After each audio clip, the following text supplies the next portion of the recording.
We've done a few activities. There was a few moments where we were just chatting, but we've done one particular activity. It was our bee activity. We had actually done that during the module itself, part of this assessment we had to do. And this was developed to try and show children, younger children, the impact that destruction of habitats would have on bee numbers. So through that, you may have seen earlier on, we had a large tarpaulin.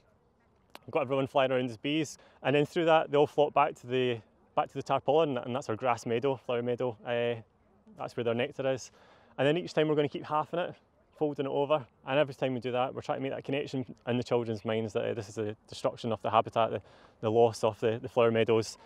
Hopefully they'll end up with a tiny little piece, there's less bees around, and then we can make connections to the wider story and to sustainability of habitats and the plight of the bumblebee as well. So I think the first piece of advice is don't be scared.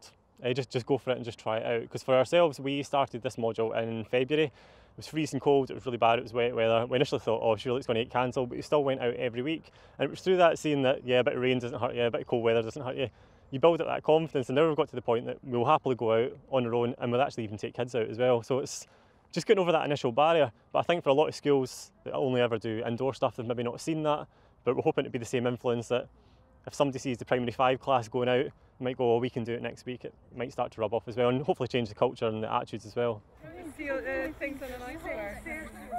The first thing that appealed to me was the lively activity and the giggling of everyone at the start when we played the game. I thought that got everyone involved with each other and broke down sort of people's inhibitions. The second thing that appealed to me was how these 4 students had got themselves organised and had obviously had a really inspiring time, and they conveyed their energy and enthusiasm really well about their learning and how they'd actually managed to do that with their young people's learning.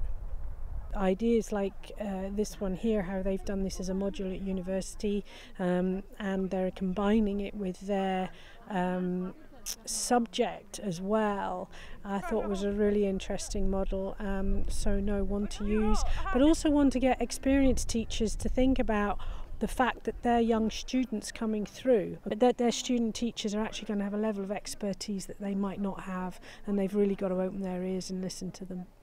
It's been a really inspiring day. There have been some really good sessions for people to go and listen to and learn from what they've been doing. It's also, I've liked the family context where you've been mixed up with a shed load of people that you don't know, so you've been challenged with different thoughts and different ideas, and also the fact that if we're going to get a cup of tea or coffee, we've got to make it ourselves. There's no better challenge than that for team working and communication.